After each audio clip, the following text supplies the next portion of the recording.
सुप्रभात विद्यार्थियों, आप सब कैसे हैं? आशा करती हूँ आप सब अच्छे होंगे। बच्चों, आज हम नई संजीवनी से पाठ 9 मैं नीम हूँ के बारे में जानेंगे।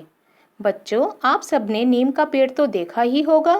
तो चलिए आज हम इस पाठ के माध्यम से जानेंगे कि नीम से हमें क्या क्या मिलता है। सबसे पहले हम इसके नए शब्द देखेंगे। ध्यान, नींब, वृक्ष, पत्तियाँ, टूथपेस्ट, हानिकारक, फोड़े फुंसी, स्वच्छ वायु, मच्छर, निबोरी। बच्चों, अब इस चित्र को देखेंगे। यहाँ पर एक नीम का पेड़ है और एक सामने बच्चा खड़ा है। इस बच्चे का नाम है धवल। इस पाठ में नीम अपने बारे में धवल को बता रहा है। तो चलिए, नीम का पेड़ धवल से बोला, धवल, तुम मुझे बड़े ध्यान से देख रहे हो, क्या तुम मेरे बारे में जानना चाहते हो? धवल ने सिर हिलाकर हाँ कहा। तो नीम बोला, अच्छा मेरे पास आओ, मैं तुम्हें अपने बारे में सब कुछ बता दूंगा, मेरी बातों को ध्यान से सुनना। धवल बोला, हाँ, मैं तुम्हारी बातों को ध्यानपूर्वक सुनूंगा, मुझे भी तुम्हारे बारे में जानने की इच्छा हो रही है। तो नीम बोला, मैं अपने बारे में सब बातें बताता हूँ। मैं एक पेड़ हूँ, मेरा नाम नीम है। क्या तुमने कभी सोचा है कि मुझे नीम क्यों कहते हैं?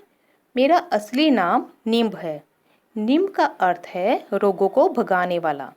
मैं बीमारियों को भगाने वाला वृक्ष हूँ। आजकल लोग मुझे नीम के नाम से पुकारते हैं।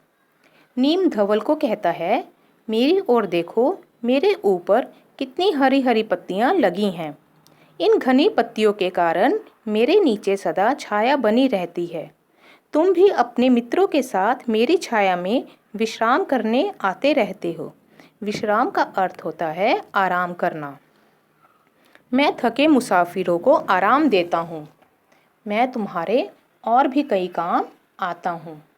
मेरी नरम नरम टहनियों को तोड़कर लोग दातुन बनाते हैं। मेरी दातुन दांतों को साफ एवं मजबूत बनाती है। मेरे प्रयोग से दांतों में कीड़ा नहीं लग पाता। अब तो नीम टूथपेस्ट भी बाजार में मिलने लगा है। क्या तुम जानते हो, मेरी सूखी पत्तियों को लोग गर्म कपड़ों के संदूक में रखते हैं।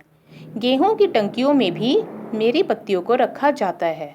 बताओ लोग ऐसा क्यों करते हैं? धवल सोचने लगा। नीम बोला, मैं कीड़ों का शत्रु हूँ। मेरे कारण कपड़ों और गेहूं में कीड़ा नहीं लग पाता। यदि मेरी पत्तियों को जलाकर धुआं कर दिया जाए तो मच्छर भाग जाते हैं। मेरे सामने कोई हानिकारक कीट पतंग टिक नहीं पाता। अब नीम अपने फल के बारे में बताता है। बच्चों, इसका फल कौन सा होता है? इसका फल होता है निबोरी। मेरे फल को निबोरी कहते हैं। इसका स्वाद कड़वा है, अतः तुम इसे खाते नहीं। मैं पेट की बीमारियों को दूर करता हूँ। मेरी निबोरी में गुठली होती है। मशीनों द्वारा गुठली से तेल निकाला जाता है। मेरा तेल नहाने के साबुन में डाला जाता है।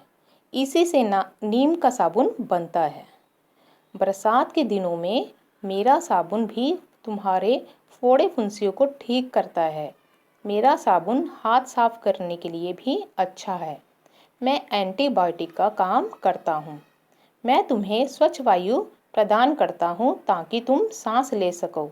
मेरा तना भी तुम्हारे काम आता है। मेरा प्रत्येक अंग तुम्हारे लिए उपयोगी है। धवल बोला, अरे नीम, तुम तो हमारे बहुत काम के हो। यह तो मुझे अभी ज्ञात हुआ है। ज्ञात का अर्थ होता है पता लगना। नीम ने कहा, फिर तुम लोग वृक्षों को काटते क्यों हो? धवल ने उत्तर दिया, वृक्षों को काटना बुरी बात है। मैं स्कूल की बाल सभा में भी सभी को बताऊंगा कि हमें वृक्षों को कभी काटना नहीं चाहिए। हमें नए वृक्ष लगाने चाहिए और उनकी देखभाल भी करनी चाहिए।